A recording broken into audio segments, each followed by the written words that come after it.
Olá, bem-vindos a mais uma aula de ciências. Eu sou a professora Jéssica. Na aula de hoje nós veremos sobre alimentação e energia. Vamos lá?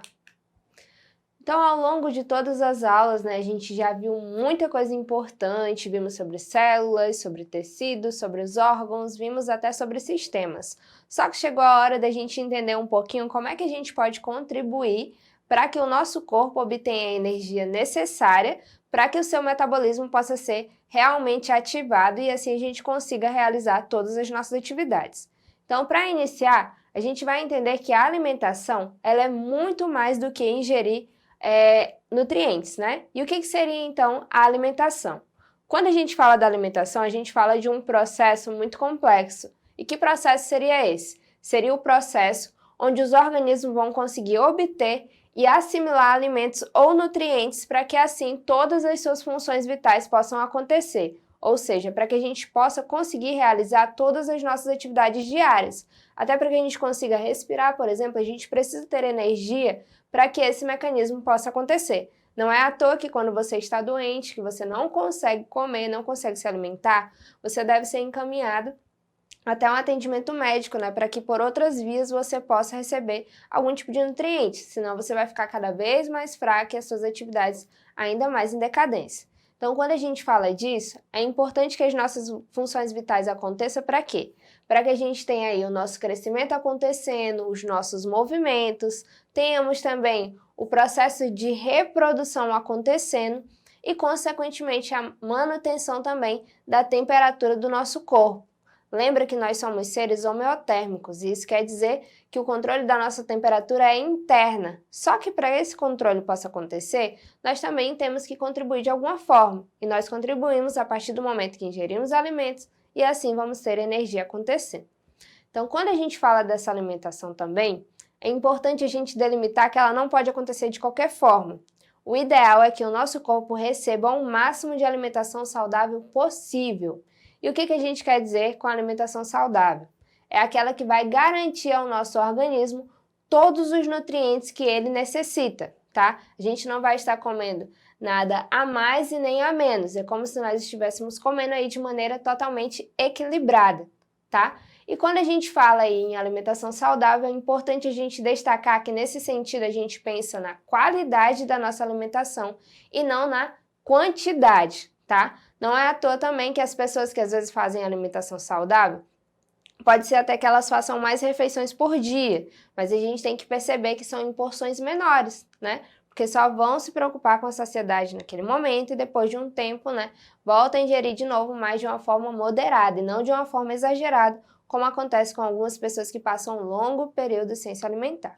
Então, quando a gente fala aí da alimentação saudável, é fundamental que a gente consiga escolher bem os nossos alimentos, pensando sempre numa variedade e, consequentemente, no equilíbrio para o nosso corpo.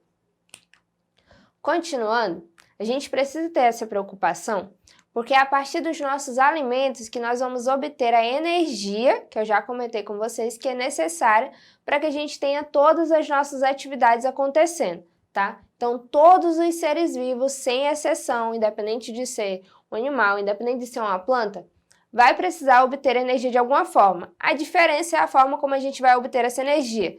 Lembra que as plantas conseguem fabricar, Nós não conseguimos, então nós vamos ter aí a preocupação de ingerir, através dos alimentos para que a gente consiga ter energia para a nossa sobrevivência, tá? E aí é por essa razão que a gente se alimenta todos os dias e várias vezes ao dia também, para que o nosso corpo consiga retirar dos alimentos, através do processo de digestão, tudo aquilo que é necessário. Então, a energia que vem da nossa alimentação, ela vai acabar contribuindo para o quê? Para o funcionamento do nosso cérebro, para a nossa atividade muscular, também vai contribuir na questão das atividades dos nossos batimentos cardíacos, tá? E até mesmo no crescimento dos nossos cabelos e das nossas unhas. E aí, continuando, se a gente fosse definir o que significa essa palavra energia de uma forma mais clara, a gente poderia dizer que é a capacidade que o nosso corpo vai ter de executar uma ação, de executar um trabalho, ou seja, a gente vai precisar provocar um deslocamento em algum momento do nosso dia a dia. E para que isso aconteça, as nossas células vão precisar, então, retirar a energia da onde? Como eu já falei, dos alimentos, energia suficiente para que a gente possa funcionar. Lembra, por exemplo, do seu celular. Em algum momento do dia, devido ao uso constante que você faz, você vai precisar colocar ele para carregar, né? Para que ele possa ter a sua bateria novamente. Da mesma forma funciona o nosso corpo. Em alguns momentos do dia, nós vamos precisar parar para conseguir se alimentar e assim ter a nossa energia renovada. Senão, em algum momento, se a gente parar de se alimentar totalmente, o nosso corpo vai parar suas atividades aos poucos até parar totalmente, tá? Da mesma forma como funciona com qualquer outro eletrodoméstico, se a gente for fazer essa comparação. E aí, como é que é obtida a energia que faz todo o nosso corpo funcionar, né? Quando a gente fala dessa energia, ela vai ser obtida através dos nutrientes que nós oferecemos, né, a partir dos alimentos que a gente consome. E aí pode ser que a gente tenha glicose, proteínas e também os carboidratos. Então, quando a gente fala da energia, é importante a gente deixar claro também que não é nenhum tipo de molécula. Na verdade, a energia é o quê?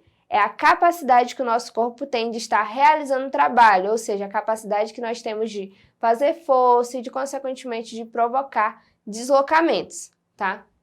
E aí, para que a gente tenha todo esse processo acontecendo, a gente não vai simplesmente, né, engolir o alimento que a gente tem acesso, né? A gente precisa passar por todo um processo de mastigação e, consequentemente, de digestão, porque nós vamos realizar um processo que é chamado de catabolismo. Nós vamos transformar moléculas complexas em moléculas cada vez mais simples, menores, tá? E nós começamos a fazer isso através do processo de mastigação, né? Depois vai se quebrando, se quebrando, se quebrando, até que o nosso corpo consiga absorver tudo que é necessário.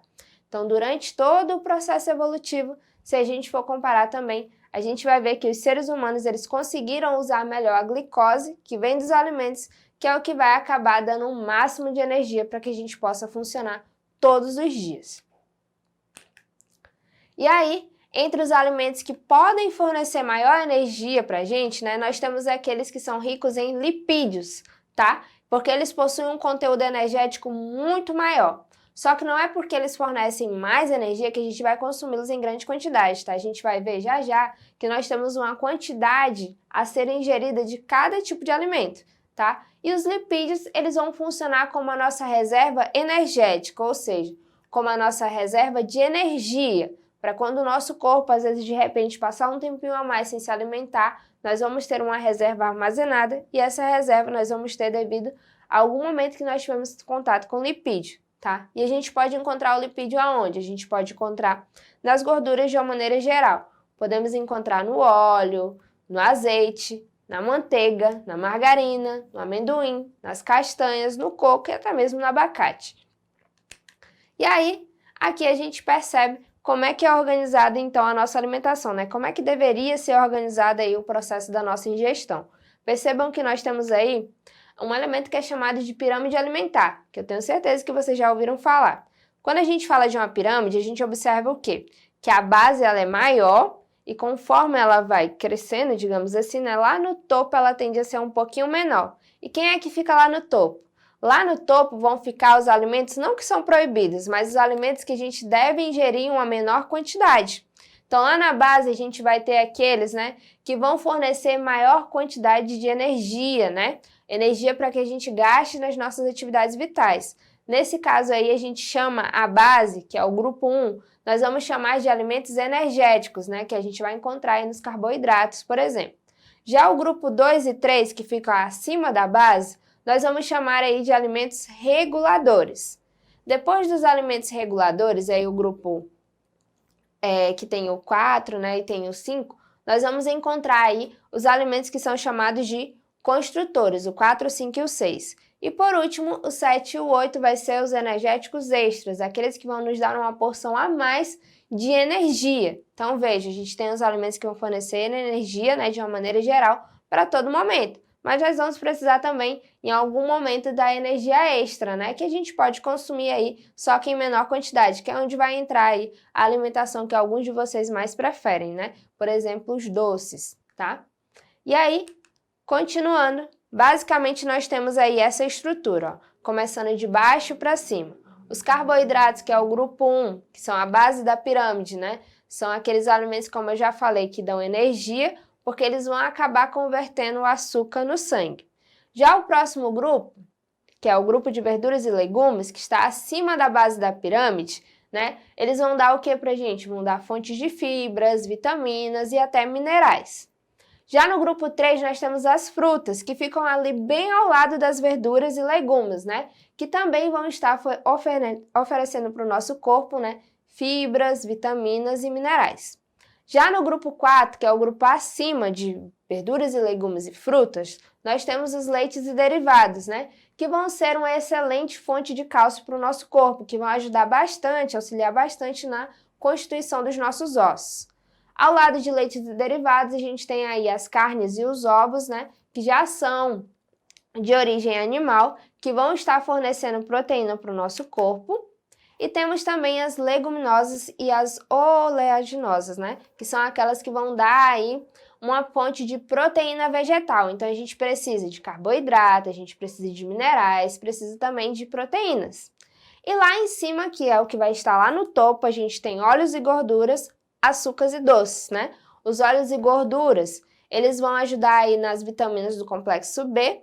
E já no grupo 8, que é aquele de açúcares e doces, né? São aqueles que eu falei que a gente até pode consumir, mas a gente deve consumir em uma quantidade menor, tá? Porque eles vão dar apenas uma reserva de energia e não toda a energia necessária que o nosso corpo possui. Então, se a gente seguir essa pirâmide certinha, a gente vai observar o quê? Que a gente pode comer de tudo um pouco, só que tem alimentos que o nosso corpo vai exigir um pouco mais, que são aqueles que vão contribuir mais para a nossa formação e que vão colaborar mais para as nossas atividades diárias, tá bom?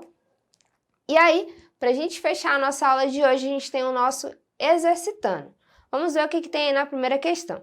Na primeira questão tem aí para vocês o seguinte: uma alimentação adequada é aquela que inclui todos os nutrientes necessários para o funcionamento do nosso corpo. Entre os nutrientes que nos fornecem energia, nós podemos citar quem? Quem são aqueles que vão fornecer energia? E aí? Dentre essas opções, aqueles que podem nos fornecer energia, no caso, são os carboidratos. Lembra que os carboidratos vão estar lá na base da nossa pirâmide, tá? E aí, seguindo, na nossa questão 2, nós temos o seguinte: macronutrientes podem ser definidos como a classe de compostos químicos que devem ser consumidos diariamente em grande quantidade, pois fornecem energia e são componentes fundamentais para o crescimento e manutenção do corpo. Qual deles é obtido em maior abundância em dietas baseadas em vegetais e em produtos de origem animal? Acabei de comentar para vocês. E aí, nessa ordem, quem são? Nessa ordem aí, nós teríamos então os carboidratos e também teríamos as proteínas, tá? E aí, continuando, nós temos aí a questão 3. A pirâmide dos alimentos ilustra o número de porções diárias de cada grupo alimentar para compor uma dieta saudável. Na base da pirâmide constam alimentos que devem ser consumidos em maior quantidade. Quais são aqueles que devem ser consumidos em maior quantidade? Lembra que são os carboidratos. Quem representa os carboidratos aí no caso? Lembra lá da figura da pirâmide. Nesse caso aí, nós temos os cereais, as massas, os tubérculos e também as raízes. E por último, nós temos aí na questão 4 o seguinte: os alimentos que consumimos diariamente são classificados quanto à sua origem em... Quais são os tipos de alimentos que nós vamos ter? Nesse caso, nós temos aí aqueles que são de origem animal, vegetal e aqueles que também são de origem mineral. Então essa foi a nossa aula de hoje. Vocês podem acessá-la mais vezes lá na plataforma Eduque e até a próxima aula.